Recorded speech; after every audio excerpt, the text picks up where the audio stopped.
అందరికీ నమస్తే అండి. ఇంకో 2 రోజుల్లో ప్రారంభం కాబోతున్న పార్లమెంటు వర్షాకాల సమావేశాలు ఎన్డీఏ ప్రభుత్వానికి కీలకం.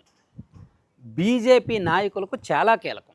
బీజేపీ భవిష్యత్తును, ఎన్డీఏ భవిష్యత్తును ఈ సమావేశాలు నిర్దేశించబోతున్నాయి. ఎందుకంటే ఈ సమావేశాల్లో ప్రవేశపెట్టబోతున్న బిల్లులు అన్నీ కూడా రాజకీయ ప్రయోజనాలు ఆశించినయే. భవిష్యత్తులో రాజకీయంగా చక్రం తిప్పేవే. రాజకీయంగా బీజేపీకి అత్యంత లాభం చేకూర్చేవే. అందుకే ఈ బిల్లులు ఆమోదం పొందకుండా ఉండడానికి ఇటు ప్రతిపక్ష పార్టీలు ఎంత టైట్గా, ఎంత జాగ్రత్తగా వ్యవహరిస్తున్నాయి, ఎంత వ్యూహాత్మకంగా ఈ బిల్లులు ఖచ్చితంగా ఆమోదం పొందించడానికి ఎన్డీఏ పక్షాలు కూడా అంతే సీరియస్గా ఉన్నాయి.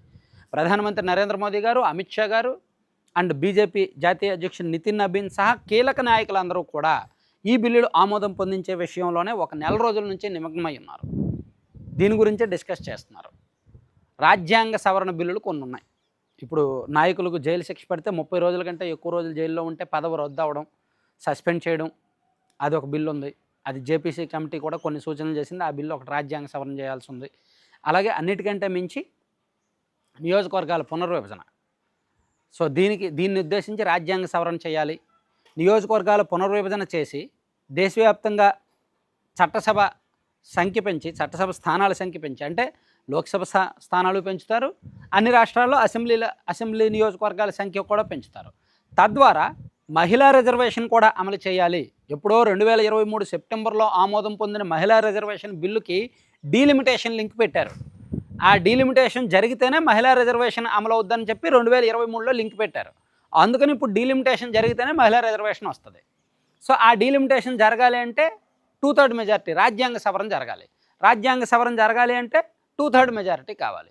2/3 మెజారిటీ బీజేపీకి, ఎన్డీఏకి లేదు. అందుకే ఆల్రెడీ గతంలో మార్చిలో ప్రవేశపెట్టిన బిల్లు వీగిపోయింది. సో ఇప్పుడు ఖచ్చితంగా నెగ్గించుకోవాలని పట్టుదలతో ఎన్డీఏ ఉంది.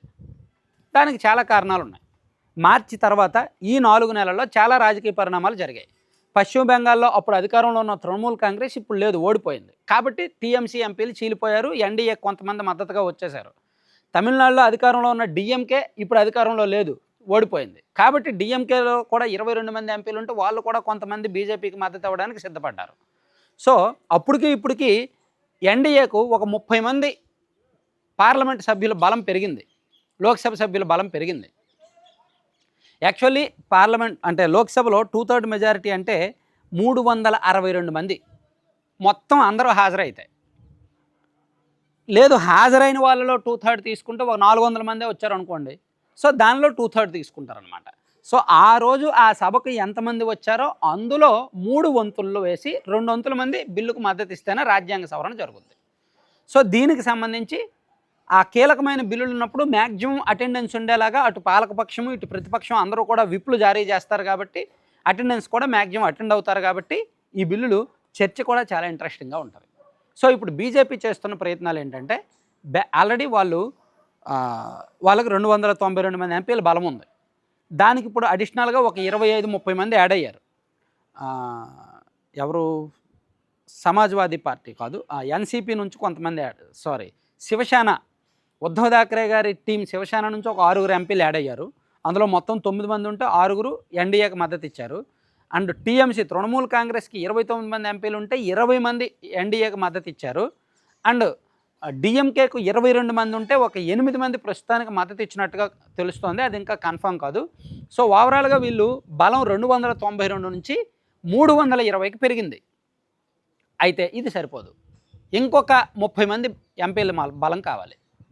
ఆ 30 మంది ఎంపీల బలం ఉంటే రాజ్యాంగ సవరణ జరిగిపోద్ది, బిల్లు ఆమోదం పొందుతాయి, డీలిమిటేషన్ జరిగిపోద్ది, మహిళా రిజర్వేషన్ అమలైపోద్ది. డీలిమిటేషన్ జరిగితే బీజేపీ వాళ్ళకు అనుకూలంగా భౌగోళిక స్వరూపాలు, నియోజకవర్గాల స్వరూపాలు మార్చుకుంటారు. వాళ్ళకు అనుకూలంగా మహిళా రిజర్వేషన్లు కూడా కొంత కలిసి వస్తాయని భావిస్తున్నారు. అందుకే దాన్ని ఎట్టి పరిస్థితుల్లో అడ్డుకోవాలని ప్రతిపక్షాలు చాలా స్ట్రిక్ట్గా, సీరియస్గా ఉన్నాయి. ఇప్పుడు బీజేపీ నెక్స్ట్ టార్గెట్ ఏంటంటే సమాజ్వాదీ పార్టీని చేర్చాలి. దేశంలో సమాజ్వాదీ పార్టీకి కూడా ప్రస్తుతానికి ఎంపీల బలం ఎక్కువగానే ఉంది. కాంగ్రెస్కి 99 ఉన్నాయి ప్రతిపక్షంలో. ఆ తర్వాత సమాజ్వాదీ పార్టీకి 37 మంది ఉన్నారు పార్లమెంట్ సభ్యులు. సో డిఎంకేకి 27 మంది, టీఎంసీకి 29 మంది, శివసేన యూబీటీకి 9 మంది, ఎన్సీపీకి 8 మంది ఉన్నారు. ఎన్సీపీతో కూడా చర్చలు జరుపుతున్నారు. శరద్ పవార్ గారు ఎన్సీపీకి 8 మంది ఉన్నారు కదా, వారితో కూడా చర్చలు జరుపుతున్నారు. వారిని ఎన్డీఏలో చేర్చుకుంటే 8 మంది కలిసి వస్తారని భావిస్తున్నారు. అలాగే సమాజ్వాదీ పార్టీలో 37 మందిలో ఒక 15 మందిని చేల్చొచ్చని లెక్కలు వేసుకుంటున్నారు. ఆ 15 మంది 8 మంది వస్తే ఒక 23 మంది కలిసి వస్తారు కదా. సో ఈ బాధ్యత దేశవ్యాప్తంగా ఒక 5 ఎంపీలకు బీజేపీ పెద్దలు అప్పచెప్పారు. ఆ 5గురిలో సీఎం రమేష్ గారు కూడా ఒకరు. ఎందుకంటే వీళ్ళందరూ కూడా ఇటువంటి చర్చల్లో, రాజకీయపరమైన అంతర్గత చర్చల్లో, అంటే సింపుల్గా బేరాలు నడిపించడంలో, పొలిటికల్ ఈక్వేషన్స్ మార్చడంలో, పైరువీలు చేయడంలో, లాబింగ్లు చేయడంలో ఆరితేరిన వాళ్ళు. ఎంతటి వ్యక్తులనైనా సరే, ఎటువంటి వాళ్ళనైనా సరే తాము అనుకున్న వైపు మళ్లించగల వాళ్ళని గుర్తించి సీఎం రమేష్ గారు లాంటి వాళ్ళు కొంతమందికి ఆ బాధ్యతలు ఇచ్చారనమాట. సో దానిలో టీఎంసీ ఎంపీలను ఎన్డీఏకు అనుకూలంగా మార్చడంలో సీఎం రమేష్ గారు కీలక పాత్ర పోషించారని ఆ మధ్య వార్తలు వచ్చాయి కదా.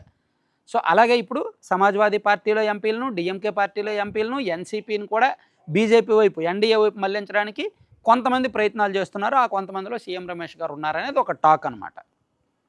సో చూడాలి, ఇది చాలా ఇంట్రెస్టింగ్ పరిణామాలు అయితే జరగబోతున్నాయి. ఈ బిల్లులు ఆమోదం పొందితే బీజేపీకి రాజకీయంగా ఇంకా తిరుగుండదు. సో అందుకే మ్యాక్సిమం ట్రై చేస్తున్నారు. ఆల్రెడీ ఒకసారి మార్చిలో పెట్టి బిల్లు వీగిపోయింది కదా, పరువు పోయింది కదా, ఈసారి అది రిపీట్ కాకుండా జాగ్రత్తలు పడుతున్నారనమాట. చూడాలి ఏం జరుగుద్దని. Thank you.